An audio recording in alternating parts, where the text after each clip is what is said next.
आपको पता है, हाल ही में पिछले कुछ महीनों से पूरे भारत में यानी उत्तर भारत और पूर्वी भारत में मनमाने ढंग से क्राइश्चियनों के खिलाफ केस दर्ज किए जा रहे हैं, खासकर दलित समुदाय के खिलाफ। यानी कि उनका धर्म परिवर्तन कराया जा रहा है। जबरदस्ती धर्म परिवर्तन कराने से जुड़े कई मामले सामने आ रहे हैं। सुप्रीम कोर्ट ने भी इसी मुद्दे को यूपी से जोड़कर उठाया है। इसी दौरान मुझे बरेली में, यूपी में ठीक इसी तरह का अनुभव हुआ। छत्तीसगढ़ और मध्य प्रदेश के कई हिस्सों में भी ऐसे ही केस सामने आ रहे हैं। कुछ घटनाएं हैं जिनके बारे में मुझे व्यक्तिगत रूप से पता चला है। इससे जुड़ी कुछ जगहों का मैंने दिल्ली में दौरा किया। उस समय राइट विंग हैंडलर्स थे, खासकर आरएसएस, शंकर कार्यक्रम, वीएचपी, बजरंग। सोशल मीडिया की कई पोस्टों में यह है कि इन्होंने इस तरह के हमलों को अंजाम दिया है। कई दलित लोग चर्च से दूर हो गए, वे वापस चले गए और अब वे ईसाइयों से अलग हो गए हैं। वे चर्च नहीं जाते। मैं फिर से कह रहा हूं कि मैं धर्मांतरण यानी जबरन धर्मांतरण का विरोध करने वाला व्यक्ति हूं। किसी को जहां चाहे जाकर प्रार्थना करने की आजादी है, यह उसका अधिकार है, वह जहां चाहे जा सकता है। यह भारत का संविधान और इंसान को दी गई स्वतंत्रता है। उन्होंने इसे बहुत बड़े स्तर पर हाइलाइट कर दिया है। अब बहुत सारे पोस्ट्स आ रहे हैं, तो इससे जुड़ा हुआ मैं, एक दिल्ली निवासी, मेरे साथ काम करने वाला किश, उसने ही बताया था, छत्रपुर। वहाँ एक अंकित साजूवान नाम का व्यक्ति है। वहाँ एक चर्च चल रही है। वहाँ हर रविवार को 110, 30,000 से 40,000 लोग उसमें भाग लेते हैं। मुझे खुद भी ये चौंकाने वाला लगा क्योंकि दिल्ली में 10,000 या 5,000 लोगों तक तो हम विश्वास कर सकते हैं। ऐसे ही 10,000, 5,000 एक जैसी चर्चें दिल्ली में हैं। खासियामात भी है, गुरुग्राम में भी है, फरीदाबाद में भी है। ये जो चर्चें हैं, ये कोर्स चर्चें हैं, ये कथरी का चर्च है।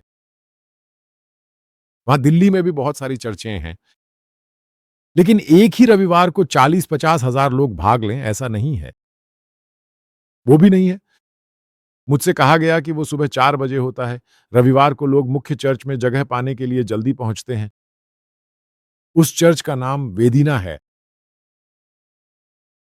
मैंने सोचा और देखा। मैंने रविवार को छुट्टी ली। उस रविवार के अगले रविवार को मैं छत्रपुर गया कार में, उसके साथ गाड़ी में गया। छत्रपुर एक छोटा-सा शहर है, क्योंकि यहाँ फार्म हाउस वगैरह वाली एक एरिया है, छत्रपुर। ये जगह गुरुग्राम से सटी हुई है। तो वहाँ से करीब 7 या 8 किलोमीटर अंदर फार्म हाउस वगैरह सब पार करने के बाद बहुत ही खराब रेडिक्यूडम था जब गाड़ी वहाँ पहुँची, यही समझना है। बहुत मुश्किल से वहाँ पहुँचे और जब हम पहुँचे तो लगभग 2.5 या 3 बजे बज गए थे। समझ लीजिए कि ये चार्ज लगभग 4 बजे तक चलेगा, बेसिकली। तो उसकी सर्विस शुरू हुई थी, लगभग रविवार को सर्विस शुरू हुई और 11 बजे से लेकर 4 बजे तक वह चार्ज चलता है। जाकर देखा तो मैंने कहा, "यो मैं चेक करूँगा, अगर आप चाहें तो देख सकते हैं।" वह वीडियो मैंने अपने मोबाइल में ही रिकॉर्ड किया है। विजय तो उसके अंदर मुख्य चर्च की बात हम सुन नहीं पाए क्योंकि लोग अंदर बहुत भीड़ में बैठे हुए थे। अंदर मुख्य चर्च जिसे कहते हैं, उसी घटना के अंदर, उसी के भीतर लगभग 20,000, 22,000, 23,000 सीटिंग है। तो वह पूरी तरह भर चुका था। फिर उसके अंदर जाना संभव नहीं था। फिर उसके साइड में इन लोगों के लिए शेड इस तरह से किराए पर लेकर या कुछ ऐसा करके लोग बैठे हुए हैं। तो मेरी एक गणना के अनुसार वहाँ उस समय 50,000 से ज़्यादा लोग मौजूद थे। अलग-अलग हिस्सों में इस तरह से लोग खड़े थे। टियाना जी, ये एक अनोखा स्वाद है। मैंने इसमें थोड़ा हास्य का तड़का लगाने की कोशिश की है।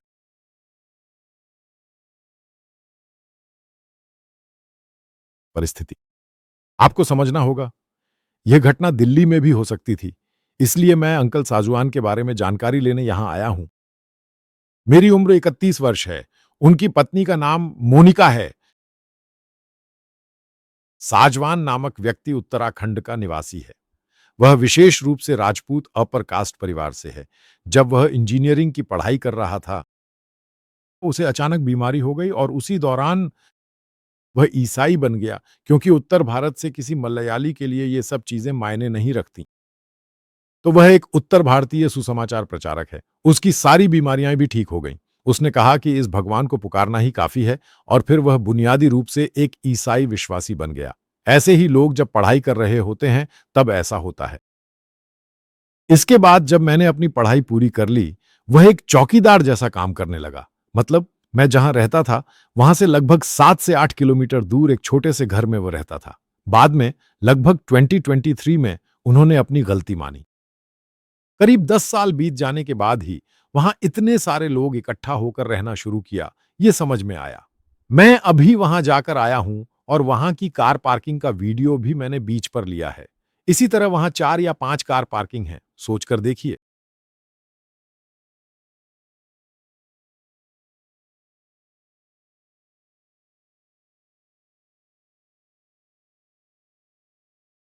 बेसिकली भारतीय लोग अपनी कार के अंदर अपने विश्वास के अनुसार, चाहे वह हिंदू विश्वास हो या मुस्लिम विश्वास, कुछ न कुछ डैशबोर्ड पर रखते हैं या लटकाते हैं।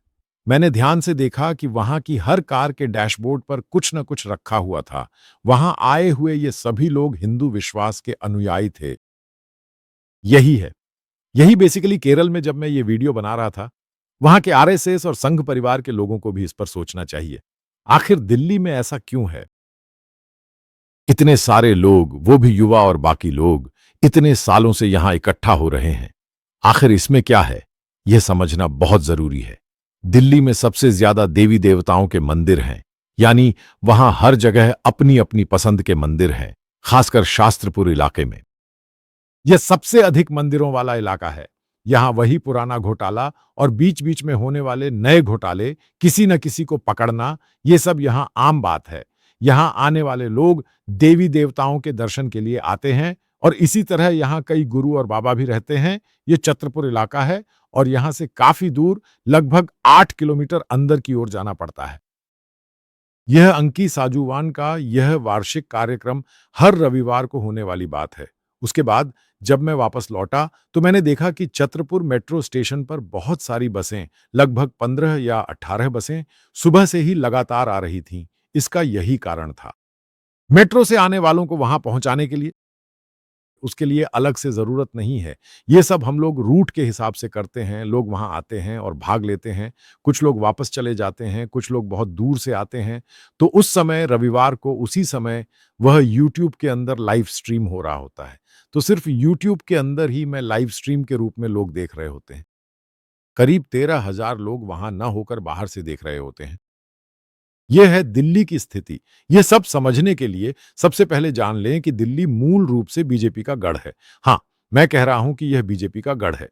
तो जब यह अंकित साझुवन नाम का व्यक्ति यह मंत्रालय शुरू करता है और इतने सारे लोग यहाँ इकट्ठा होते हैं, तब आपको जाकर समझना चाहिए कि इसका कारण क्या है। यही इसकी मुख्य बात है, बाकी सब शोर-शराबा या हंगामा करना कुछ भी नहीं है। असली मुद्दा यही है, इसे इसी तरह समझना चाहिए। इसके बाद चाहे वह छत्तीसगढ़ हो या झारखंड, बाकी जगहों की स्थिति भी समझिए। ईसाई समुदाय पूरी तरह से प्रार्थना में लीन हो जाएगा, संख्या 2-3 गुना बढ़ जाएगी। यह एक बहुत बड़ा मुद्दा है। ज्योति शर्मा ने भी तलवारें निकालकर जो घटनाएँ की थीं, अब वे भी दिखा देंगे, ऐसा कहकर उन्हें वहाँ शांत कर दिया गया। पूरी तरह से शांत कर दिया गया क्योंकि केंद्र सरकार ने हस्तक्षेप किया और राज्य सरकार को एक कोने में जाकर सतर्क रहने के लिए कहा। इस वजह से काफ़ी हंगामा हुआ क्योंकि यह हमला बड़े पैमाने पर और पूरी तरह से वेल्स समुदाय के लोगों द्वारा संगठित रूप में किया गया था। कई चर्चाओं में उन्हें पूरी सुरक्षा दी जाती है।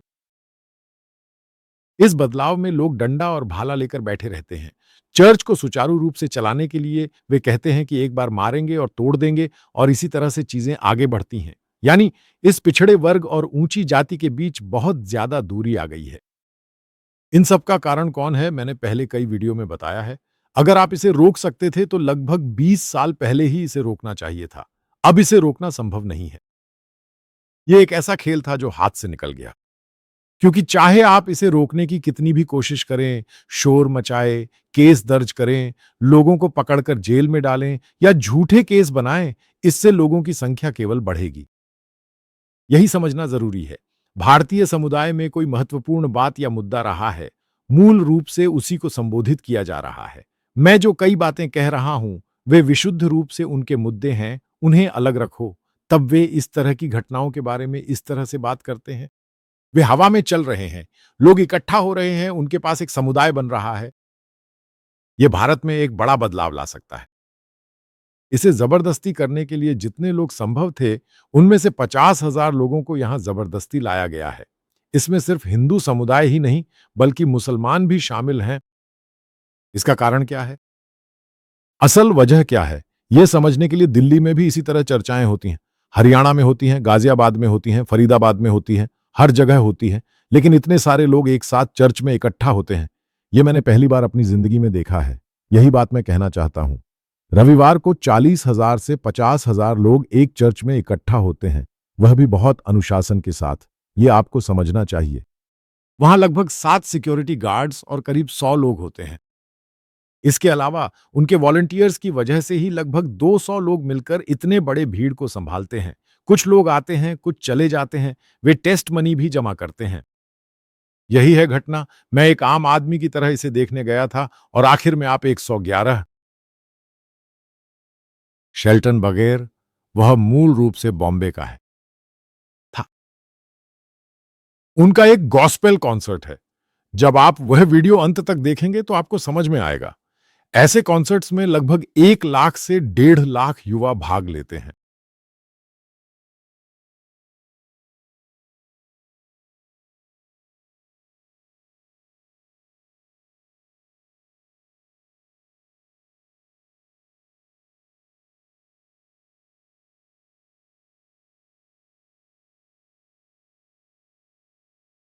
इस युवा को क्या समझना चाहिए? यानी क्योंकि वह अच्छी तरह से शिक्षित है, उसे यह समझना चाहिए कि युवा इसके साथ क्यों जा रहे हैं। जब हम इसका उत्तर देते हैं, तो यह देखना होगा कि शब्द और वास्तविकता कहाँ है। मुझे इसे संबोधित करना है और इसे संबोधित करने के बजाय जब इसे बढ़ा चढ़ाकर और हंगामा किया जाता है, तो ईसाई समुदाय में यह बहुत बड़ी संख्या में लोगों को आकर्षित करता है। आज आप इसे रोक नहीं सकते। आपको जो गंभीरता से करना चाहिए, वह यह है कि आप इसके भीतर बदलाव ला सकते हैं। यह सब बहुत बड़े पैमाने पर है। मैं आपसे एक बात पूछ सकता हूं। किसी भी मूवमेंट के भीतर आप इसे जबरदस्ती दबा नहीं सकते। कहीं भी नहीं कर सकते। नेपाल में इतने सालों तक वहां सब कुछ नियंत्रित करने की कोशिश की गई, लेकिन आखिरकार नेपाल में जाकर देखिए, हर दिन कितने लोग इस कहे जाने वाले ईसाई विश्वास की ओर जा रहे हैं। यही तो भारत में भी दोहराया जा रहा है। क्या वे भारतीय गांवों में नहीं जा रहे हैं? तो यह सिर्फ भारतीय आदिवासी गांवों तक ही सीमित नहीं है, बल्कि यह ऊंची जातियों के बीच भी हो चुका है। इसे नकारा नहीं जा सकता। यही सबसे बड़ी सच्चाई है। आपको यह सच जानना चाहिए। सिर्फ सोशल मीडिया पर शोर मचाकर या मुझे गालियां देकर कुछ हासिल नहीं होगा। सच तो सच ही रहेगा। चाहे कोई कुछ भी कहे, उस सच्चाई को कभी भी छुपाया नहीं जा सकता। यही बात मैं उत्तर भारत के बारे में कह रहा हूं। एक बड़े पैमाने पर ईसाई धर्म का प्रसार हवा में हो रहा है। यह समस्या सिर्फ पंजाब तक ही सीमित नहीं है। मैंने खुद विभिन्न स्थानों पर जाकर इसे देखा है। मैं जो कह रहा हूं, उसकी पुष्टि के लिए अनेक लोगों ने मुझे जानकारीपूर्ण वीडियो प्रमाण के रूप में भेजे थे। मैंने इन सभी वीडियो का गहराई से विश्लेषण करके इस पूरे मामले को अब अच्छी तरह से समझ लिया है। इन सब चीजों को छूना भी संभव नहीं है। यह आपके सोच से भी ऊपर जा रहा है। यह एक बहुत बड़े स्तर की शाखा है। जब बड़े-बड़े कैंप आयोजित हो रहे थे, तभी यह सब हुआ है। यही हैरानी की बात है, यही सबसे बड़ी सच्चाई है। ऐसी बहुत सी बातें हैं जो ज़्यादातर लोगों को पता नहीं है, यही मैं कहना चाहता हूँ। भारत में होने वाले ईसाई मास के आयोजनों में लोगों को लाकर इस चर्च ने प्रचार नहीं किया।